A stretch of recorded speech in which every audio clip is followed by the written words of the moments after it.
ඊයේ රාත්‍රියේ ඉරානයේ මධ්‍යම ප්‍රදේශයේ පිහිටි කාෂාන් නගරයේ යහ්යා අබද් දුම්රිය පාලම ඉලක්ක කර ඊශ්‍රායල සහ ඇමරිකානු ගුවන් හමුදා විසින් මාරක ප්‍රහාරයක් එල්ල කර තිබේ.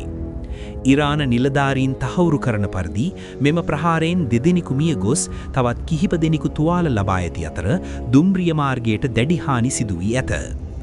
මෙම දුම්රිය මාර්ගය සාමාන්‍ය ප්‍රවාහන මාර්ගයක් පමණක් නොවේ.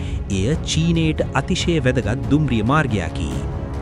හෝමූස් සමුද්‍ර සංධිය වසා දැමූ අවස්ථාවක ඉරානයේ සිට චීනයේ ශින්ජියෑන් පළාත දක්වා තෙල් සහ අනෙකුත් භාණ්ඩ ප්‍රවාහනය කිරීමට ඇති එකම ගොඩබිම් විකල්පය මෙම මාර්ගයයි.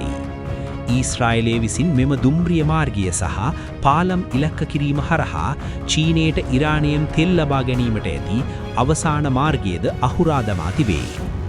ජනාධිපති ට්‍රම්ප් විසින් ඉරානය ගල් යුගයට රැගෙන යනවා යයි කළ ප්‍රකාශය දැන් ක්‍රියාවට නැංවෙමින් පවතී. ඔවුන් ඉලක්ක කරන්නේ හුදෙක් හමුදා කඳවුරු පමණක් නොවේ රටේ ආර්ථිකයට පණ දෙන මෙවැනි යටිතල පහසුකම්ය. කාෂාන්, කුම් සහ සංජාන් ප්‍රදේශවල දුම්රිය පාලම් දැනටමත් විනාශ කර ඇත. කැරාජ් ප්‍රදේශයේ විදුලි මධ්‍යස්ථානවලට පහර දීම නිසා නගර රැසක් අඳුරේ ප්‍රවතී. තමන්ගේ තෙල් සැපයුම් මාර්ග මෙලෙස විනාශ කිරීම පිළිබඳව චීනයේ සිය දැඩි විරෝධය පළ කර තිබේ.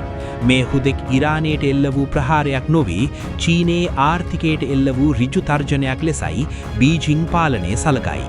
මෙම තත්ත්වයේ හමුවේ චීනය විසින් සාම සාකච්ඡා සඳහා ඇමරිකාවට කරන බලපෑම තවත් දැඩිවනු ඇත. ජනාධිපති ට්‍රම්ප් පවසන්නේ සටන් විරාමයක් පැවතියද ඇමරිකානු නාවික නැව් ප්‍රහාරක යානා සහ දහස් ගණන් වූ සෙබළුන් ඉරානය වටා තවදුරටත් රැඳී සිටින බවයි. ඉරානය සමග ඇතිකරගත් සැබෑ ගිවිසුම සම්පූර්ණයෙන්ම ක්‍රියාත්මක වන තෙක් කිසිදු ඇමරිකානු බලෑනියක් ආපසු කැඳවන්නේ නැති බව ඔහු අවධාරණය කරයි. ට්‍රම්ප්ගේ ප්‍රකාශය අනුව ඉදිරිපැය කිහිපය තුළ සිදුවිය හැකි දේ මෙන්න. යම් හේකින් ඉරානය පොරොන්දු වූ පරිදි කටයුතු නොකළහොත් මීට පෙර කිසිවෙකු නොදුටු ආකාරයේ දැවැන්ත ප්‍රහාරයක් ආරම්භ කරන බවට ඔහු තර්ජනය කරයි. ඉරානයක න්‍යෂ්ටික අවි නොතිවිය යුතු බවත් හෝමූස සමුද්‍ර සංධිය වහාම විවෘත කර ආරක්ෂාව තහවුරු කළ යුතු බවත් ඔහු පවසයි. ඇමරිකානු හමුදාව මේ වන විටත් පතොරම් සහ නවීන අවි ආයුධවලින් සන්නද්ධ වෙමින් සිය මීළඟ ජයග්‍රහණය අපේක්ෂාවෙන් පසුවන බව ඔහු පවසා තිබේ. ඉරාන රජය විසින් පවසන විජයග්‍රාහී ප්‍රකාශයන් අසත්‍ය බවත් ඔවුන් දැනටමත් අඩපණ වූ සතුරෙකු බවත් ට්‍රම්ප් පවසයි.